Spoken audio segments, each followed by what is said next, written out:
Hello বন্ধুরা, কেমন আছো সবাই? আশা করি ভালো আছো। আজকে আমরা আলোচনা করব ঈদে মুক্তিপ্রাপ্ত 7টি আলোচিত বাংলা সিনেমা নিয়ে, 11 দিনের বক্স অফিস কালেকশন নিয়ে, পাশাপাশি রোহিত, বনলতা সেন, মালিক, মাসুদ রানা, পিনি, তসনস এবং রকস্টার সিনেমার সর্বশেষ আয়ের তথ্য নিয়ে।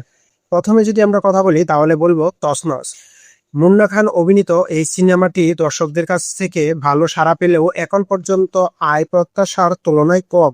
দর্শকদের সমর্থন অব্যাহত থাকলে সিনেমাটি লাইফ টাইমে 1 কোটি টাকার বেশি ব্যবসা করতে পারবে। তবে বাজেট অনুযায়ী আরো বেশি আয় না হলে সিনেমাটি ফ্লপ হওয়ার ঝুঁকিতে থাকবে। তসনসের বাজেট ছিল 2 কোটি টাকা, 11 দিনে আয় করেছে 41 লক্ষ টাকা। এরপর কথা বলবো আমরা পিনিক সিনেমাটা নিয়ে। আদর আজাদ ও বুবলি অভিনীত এই সিনেমার প্রচারণা তুলনামূলক দুর্বল ছিল, ফলে বক্স অফিসে প্রত্যাশিত সাফল্য পায়নি। বর্তমান পরিস্থিতিতে সিনেমাটির লাইফ টাইম কালেকশন 75 থেকে 80 লাখ টাকার মধ্যে সীমাবদ্ধ থাকতে পারে। এই সিনেমাটির বাজেট ছিল 1 কোটি টাকা এবং তারা 11 দিনে আয় করেছে 42 লক্ষ টাকা। এরপর কথা বলবো আমরা মাসুদ রানা মুভি নিয়ে।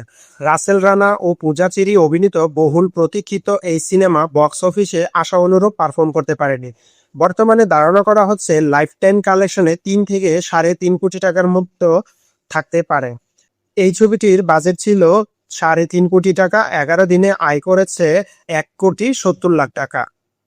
তারপর আমরা চলে আসব মালিক সিনেমায়। আরফিন শুভ অভিনীত মালিক সিনেমাটি বক্স অফিসে শক্ত অবস্থান ধরে রেখেছে। বিদেশে মুক্তি পেলে এর আয় আরও বাড়তে পারে। অনুমান করা হচ্ছে সিনেমাটির লাইফ টাইমে 5 কোটি টাকার বেশি ব্যবসা করতে সক্ষম হতে পারে। এই ছবিটির বাজেট ছিল 4 কোটি টাকা, 11 দিনে আয় করেছে 2,46,00,000 টাকা। তারপর আমরা চলে আসবো রোহিত সিনেমায়।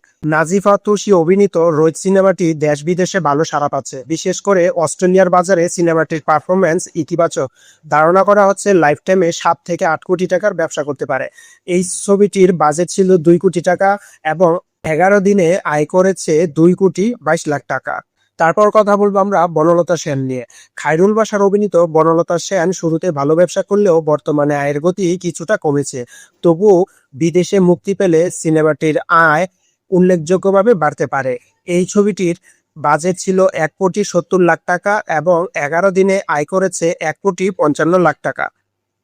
এখন আমরা কথা বলবো বাংলাদেশে বহুল আলোচিত সিনেমা রকস্টার নিয়ে। সুপারস্টার সাকিব খান অভিনীত রকস্টার বর্তমানে ঈদের সবচেয়ে বড় হিট সিনেমা। বাংলাদেশে দুর্দান্ত পারফরমেন্সের পাশাপাশি যুক্তরাষ্ট্র, যুক্তরাজ্য ও কানাডাতেও আলো আয় করেছে। বর্তমানে ধারণা করা হচ্ছে সিনেমাটি লাইফ টাইমে 35 থেকে 50 কোটি টাকার বেশি ব্যবসা করতে পারে। এই ছবিটির বাজেট ছিল 10 কোটি টাকা, 11 দিনে মোট আয় করেছে 21,28,00,000 টাকা।